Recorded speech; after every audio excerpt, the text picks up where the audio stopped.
বাহনে ভাঙচুর, অগ্নিসংযোগ, প্রায় ২৬ কোটি টাকার ক্ষতি, দাবি মালিক সমিতির। কারফিউতে পরিবহন বন্ধে দৈনিক লোকসান ৫০০ কোটি। বাংলাদেশের বিদ্যুৎ জ্বালানি খাতে সহযোগিতা বাড়াতে চায় চীন। কেবল সরকারি নয়, বেসরকারি খাতেও বিনিয়োগ বাড়াচ্ছে বেইজিং। আগ্রহী মহেশখালী থেকে এলএনজি পাইপলাইন নির্মাণে। চাহিদা যোগানের তত্ত্বে চলে না রাজধানীর বাজার। কেজিতে ২৫ পয়সা ট্রাক ভাড়া বৃদ্ধি পেলে পণ্য মূল্য বাড়ে ৪০ টাকা পর্যন্ত। অযৌক্তিক দামে হাঁপিয়ে উঠছে ভোক্তা। এবং খ্রিস্টানদের শেষবারের মতো ভোট দিতে বলে সমালোচনার মুখে ট্রাম্প। ব্যাখ্যা নেই রিপাবলিকানদের কাছেও। সাবেক প্রেসিডেন্টের বক্তব্যকে উদ্ভট আখ্যা কামালা শিবিরের।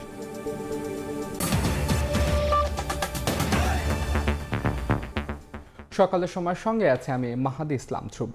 ডিবি হেফাজতে থেকে সব কর্মসূচি প্রত্যাহারের ঘোষণা দিলেন বৈষম্য বিরোধী ছাত্র আন্দোলনের ৬ সমন্বয়ক। ভিডিও বার্তায় শিক্ষা প্রতিষ্ঠান খুলে দেওয়ার আহ্বান জানিয়েছেন তারা। সহিংসতার সব ঘটনা তদন্ত করে বিচারের দাবিও তাদের। এদিকে সবাইকে দ্রুত ছেড়ে দেওয়ার দাবি জানিয়েছেন স্বজনরা। তবে ডিএমপির অতিরিক্ত কমিশনার হারুনুর রশিদ বলেছেন, হেফাজতে থাকায় পরিবারের উদ্বিগ্ন হওয়ার কারণ নেই। বিরোধী ছাত্র আন্দোলনের ৩ সমন্বয়ক নাহিদ ইসলাম, আসিফ মাহমুদ ও আবু বাকের মজুমদারকে শুক্রবার নেওয়া হয় ডিবি হেফাজতে। শনিবার আরও ২ সমন্বয়কারী সার্জিস আলম ও হাসনাত আবদুল্লাহকেও হেফাজতে নেয় গোয়েন্দারা। রোববার হেফাজতে নেওয়া হয় নুসরাত তাবাসসুমকে। তাদের নিরাপত্তা নিশ্চিতের পাশাপাশি সাম্প্রতিক ঘটনার বিষয়ে জানতেই হেফাজতে নেয়ার কথা জানান ডিবি ও স্বরাষ্ট্রমন্ত্রী। রোববার ডিবি কার্যালয়ে ৬ সমন্বয়ককে নিয়ে খাওয়া দাওয়া করতেও দেখা যায় মহানগর গোয়েন্দা পুলিশের অতিরিক্ত কমিশনার হারুনুর রশিদকে। এদিকে রাতে ডিবি হেফাজতে থেকেই ভিডিও বার্তা দেন আন্দোলনের ৬ সমন্বয়ক। কোটা সংস্কারের দাবি পূরণ হওয়ায় বৈষম্য বিরোধী ছাত্র আন্দোলনের সব ধরনের কর্মসূচি প্রত্যাহারের ঘোষণা দেন আন্দোলনের অন্যতম সমন্বয়ক নাহিদ ইসলাম। সহিংসতার বিচার দাবি করে দ্রুত শিক্ষা প্রতিষ্ঠান খুলে দেওয়ার আহ্বান জানান তারা। আমাদের প্রধান দাবি ছিল কোটার যৌক্তিক সংস্কার, যা ইতিমধ্যে সরকার পূরণ করেছেন। এখন শিক্ষার সুষ্ঠু পরিবেশ নিশ্চিত করার লক্ষ্যে দ্রুত শিক্ষা প্রতিষ্ঠান খুলে দেওয়ার জন্য সরকারের প্রতি জোর আহ্বান জানাই। সার্বিক স্বার্থে আমরা এই মুহূর্তে থেকে আমাদের কর্মসূচি প্রত্যাহার করছি। এর আগে ডিবি কার্যালয়ে ব্রিফিংয়ে অতিরিক্ত কমিশনার হারুনুর রশিদ জানান, নিরাপত্তার জন্যই তাদের রাখা হয়েছে হেফাজতে। কারা কারা আপনাদেরকে বিভিন্নভাবে উস্কানি দিয়েছিল এটা আমরা জানতে চেয়েছি। তারা কিছু নাম্বারও আমাদের বলেছে, নামও দিয়েছে। সিকিউরিটির স্বার্থে যাদেরকে আমরা এনেছি তাদের নিয়ে যদি কেউ গুজব ছড়ায় সেটা আপনারা বিশ্বাস করবেন। এদিকে বিকেলে সমন্বয়কদের সঙ্গে দেখা করতে ডিবি কার্যালয়ে যান তাদের অভিভাবকরা। সাক্ষাতের সুযোগ না পেয়ে ক্ষোভ জানান তারা। এখানে ভর্তি চিকিৎসাধীন অবস্থায় এদের ৩ জনকে একসাথে তুলে নিয়ে গেছে এবং এদেরকে প্যান্টও পরতে দেয়নি। ডিবি পরিচয়ে 7 জন এসে নিয়ে গেছে। একটা পরিবার এসে তাদের হেফাজত, এটা কেউ বিশ্বাস করে না। তারা ওখানে কি চিকিৎসা দিবে? এটা তো হাসপাতাল না। চিকিৎসাধীন অবস্থা থেকে তো উঠাই নিয়ে আসে, এটাকে নিরাপত্তা বলে? তবে আন্দোলনের সমন্বয়কদের নিয়ে উদ্বিগ্ন হওয়ার কারণ নেই বলে আশ্বস্ত করেন গোয়েন্দারা। সাদিকুর রহমান, সময় সংবাদ, ঢাকা। সকালের সময় আরও থাকছে।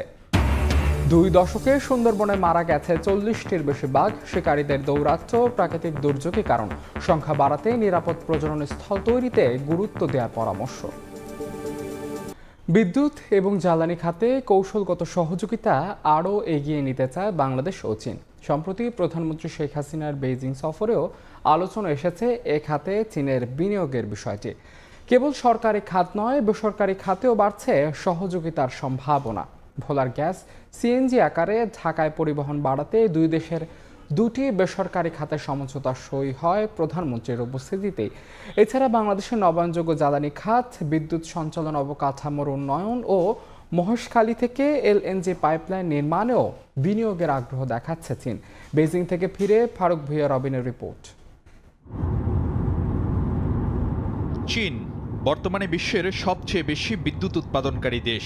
সারা বিশ্বে উৎপাদিত বিদ্যুতের 30%ই অর্থনৈতিকভাবে পরাশক্তি এ দেশটির দখলে। নির্ভরযোগ্য সঞ্চালন লাইনের মাধ্যমে যা পৌঁছে যাচ্ছে গ্রাহকের ঘরে ঘরে। বাংলাদেশের বিদ্যুৎ ও জ্বালানি খাতেও অন্যতম সহযোগী চীন। পায়রায় দেশের সবচেয়ে বড় বিদ্যুৎ কেন্দ্র, বিদ্যুৎ সঞ্চালন বিতরণ অবকাঠামোর উন্নয়ন কিংবা গ্যাস অনুসন্ধান সহ বাংলাদেশের বিদ্যুৎ ও জ্বালানি খাতে বড় অঙ্কের বিনিয়োগ আছে চীনের। প্রধানমন্ত্রী শেখ হাসিনার এবারের বেইজিং সফরেও গুরুত্ব ছিল বিদ্যুৎ জ্বালানি খাত নিয়ে।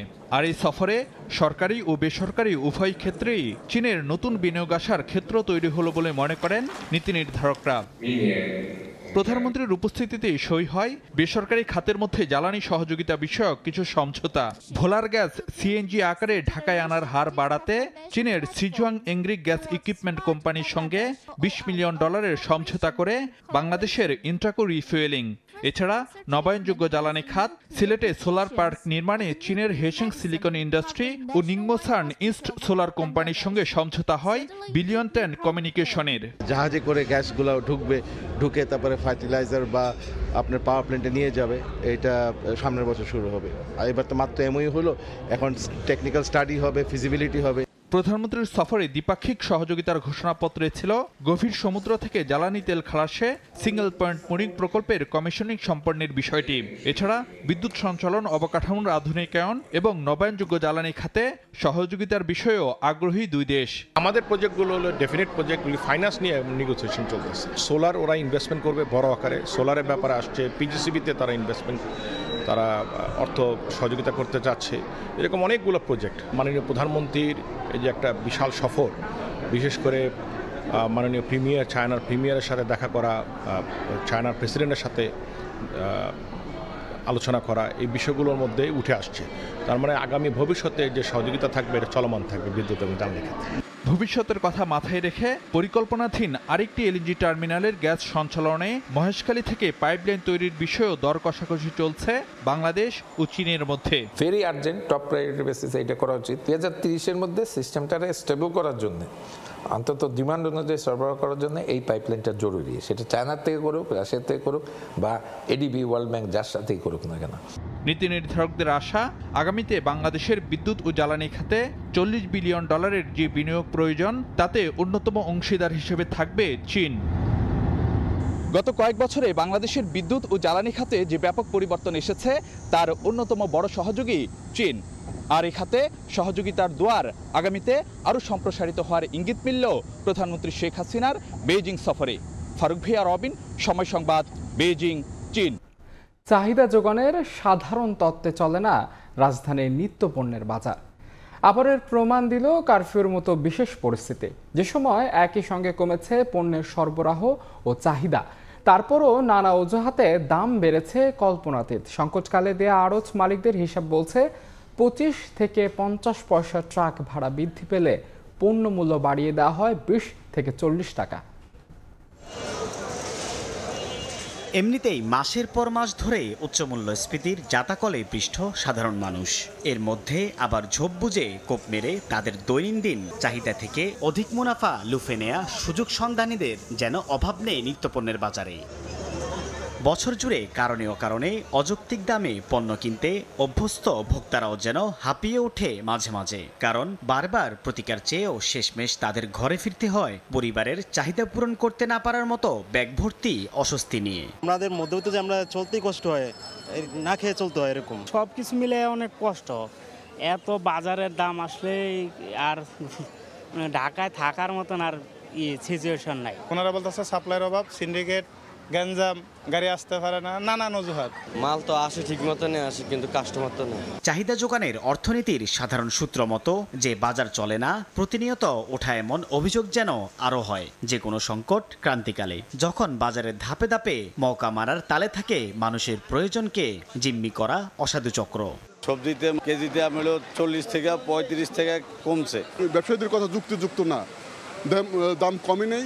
এক সময় এক একটা অজুহাত দেখায়। মধ্যবিত্তদের জন্য একটু চাপ পড়ে যায়। সরকার না চাইলে কমবে না। ভোক্তাদের দাবির পক্ষে যুক্তিও রয়েছে। কারফিউ চলাকালে পণ্যের সরবরাহ কমার সঙ্গে কমেছে চাহিদাও। বিক্রেতাদের বেচা কেনার নাজেহাল অবস্থা সেই প্রমাণ দিলেও দাম বৃদ্ধির স্পষ্ট কোনো যুক্তি নেই ভোগ্য পণ্যের বাজারে। কারণ আড়ত মালিকদের কথাতেই বোঝা গেল ট্রাক ভাড়া কেজিতে 25 থেকে 50 পয়সা বাড়লে সেই ধাক্কায় 1 কেজি সবজির দাম বেড়ে যায় 20 থেকে 40 টাকা বা তারও বেশি। যে হিসাব মেলে না বাজার অর্থনীতির কোনো তত্ত্বে। খাওয়ান তো কমাই দিছে, 5 কেজির বদলে এখন 2 কেজি নিছে। স্বস্তি দায়ক তো নাই, সবকিছুর দামই তো বেশি। আপনার 60 টাকা নিচে তো কোনো তরকারি নাই। ট্রাক ভাড়াটা বেশি পড়ছে, 5,000-6,000 টাকা, মানে আগে 6 ভাড়া বেশি পড়ছে।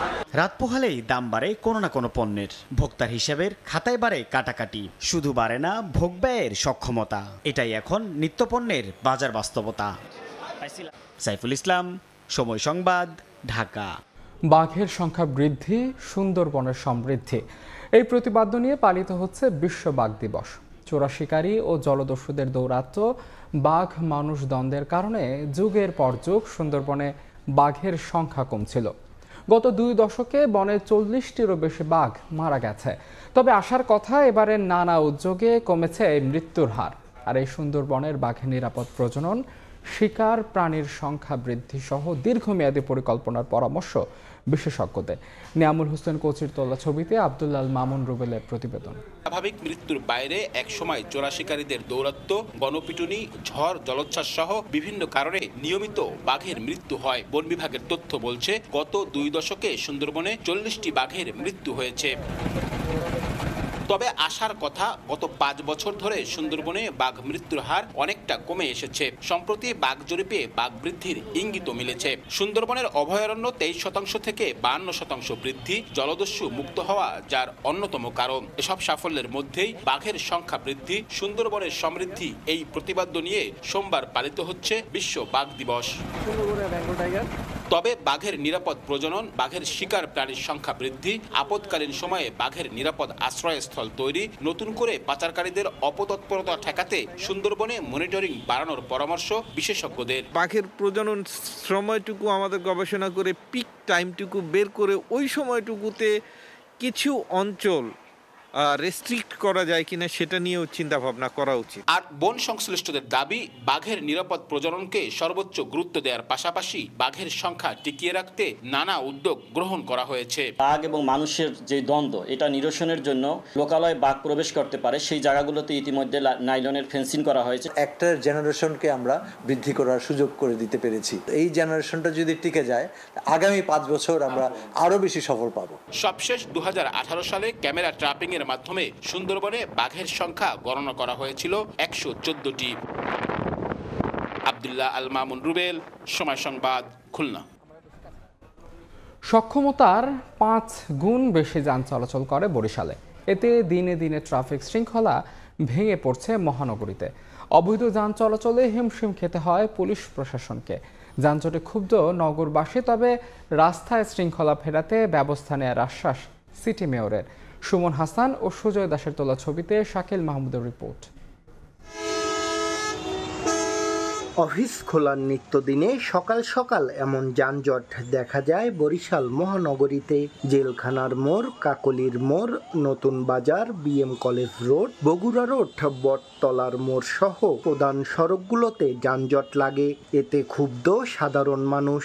এমন জাম বাজে যে আমাদের হাঁটে হেঁটে বেশি দিকে যেতে হয়। যানজটের কারণে একটা রোগী হাসপাতালে সঠিক সময় পৌঁছাতে পারতেছে না। বিভিন্ন গ্যারেজ ঘুরে দেখা যায় নিয়ম নীতির তোয়াক্কা না করেই 2 থেকে 2.5 লাখ টাকায় বানিয়ে ফেলা হচ্ছে ব্যাটারি চালিত রিক্সা ও অটো গাড়ি। বৈধ অবৈধের জাতাকলে বরিশাল মহানগরীতে এখন 5 গুণ বেশি যান চলাচল করে বলে জানায় নিয়ন্ত্রণ সংস্থা বিআরটিএ।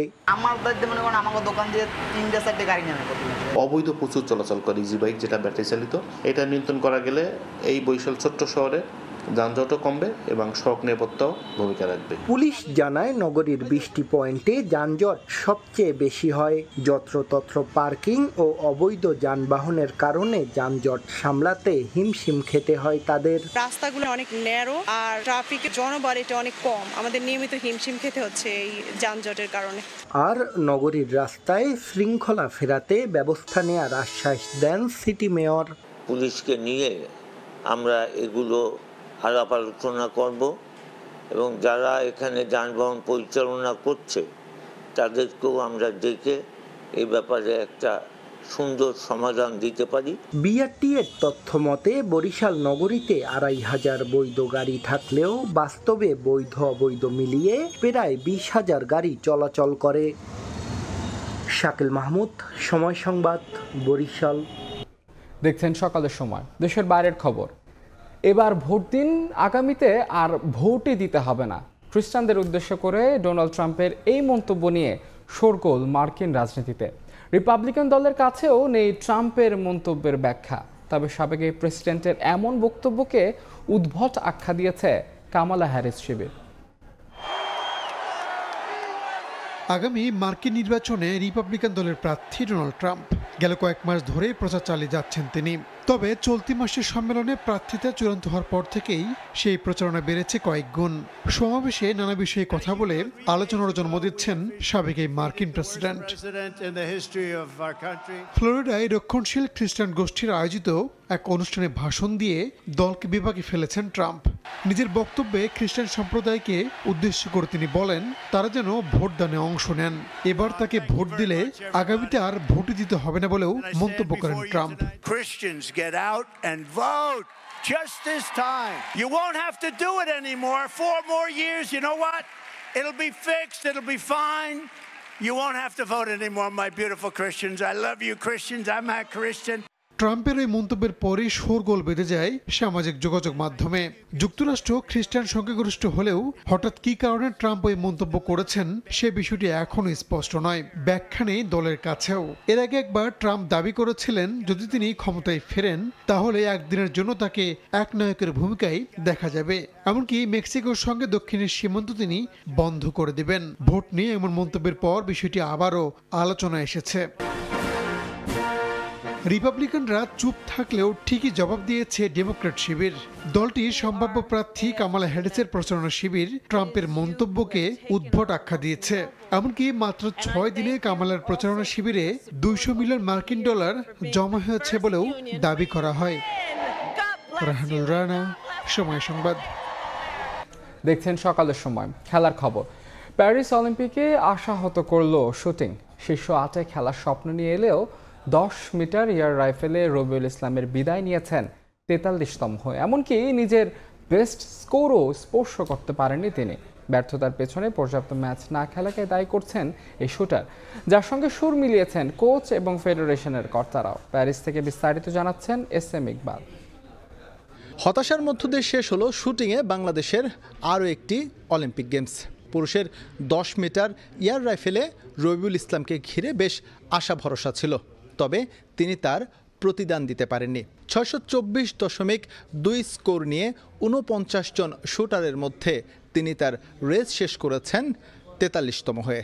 631.7 পয়েন্ট নিয়ে 10 মিটার এয়ার রাইফেলের কোয়ালিফাইং রাউন্ডে টপ করছে চীনের শেন লিয়াও, যে কিনা 10 মিটার মিশ্র এয়ার রাইফেলের ইতিমধ্যে স্বর্ণপদক জিতেছে চীনের হয়ে। এই ইভেন্টের কোয়ালিফাইং রাউন্ডে সর্বনিম্ন পয়েন্ট এসেছে 629.8, অর্থাৎ রবিউলের সঙ্গে তাদের যে স্পষ্ট ব্যবধান রয়েছে তা কিন্তু বলাই যায়। ঘাটতি একটা জায়গায়, সেটা হচ্ছে আমার আরও এক্সপিরিয়েন্স দরকার, আরও কম্পিটিশন দরকার, আর প্র্যাকটিস দরকার। হতাশার মধ্য দিয়ে শেষ হলেও এই প্যারিস অলিম্পিকের শুটিং ইভেন্ট থেকে প্রাপ্তির কিছু দেখছেন কর্মকর্তারা। এরকম ইন্টারন্যাশনাল ইভেন্টে বেশি বেশি পার্টিসিপেট করলে অ্যাথলিটদের মনোবল এবং মনোসংযোগ বাড়বে বলে মনে করছেন তারা। আমাদের দুর্বলতা হলো mental. It's a mental game. মেন্টালটাকে ঠিক করতে হলে বিদেশে গেমস খেলতে হবে। আমরা যত বেশি বিদেশে যদি গেমস খেলতে পারতাম, এটা ম্যাচ টেম্পারমেন্টে ঠিক হতো। এই ইভেন্টে চীন টপ করলেও শীর্ষ 8-এ জায়গা করে নিয়েছে ক্রোয়েশিয়ার 2 জন শুটার। এছাড়াও উপমহাদেশ থেকে মেডেল ফাইটে আছে ভারত, আর আর্জেন্টিনা ঘাড়ে শ্বাস ফেলছে চীনের। এখন দেখার বিষয় 10 মিটার এয়ার রাইফেলে পদক বাগিয়ে নেয় কোন দেশ। সাটারু শুটিং স্পোর্টস কমপ্লেক্স থেকে SM ইকবাল, সময় সংবাদ, ফ্রান্স। এ পর্যায়ে শীর্ষ সংবাদগুলো জানিয়ে দিচ্ছে আরেকবার। দাবি মালিক সমিতির। কারফিউতে পরিবহন বন্ধে দৈনিক লোকসান 500 কোটি। এবং বাংলাদেশের বিদ্যুৎ জ্বালানি খাতে সহযোগিতা বাড়াতে চায় চীন। কেবল সরকারি নয়, বেসরকারি খাতেও বিনিয়োগ বাড়াচ্ছে বেইজিং। আগ্রহী মহেশখালী থেকে LNG পাইপলাইন নির্মাণে।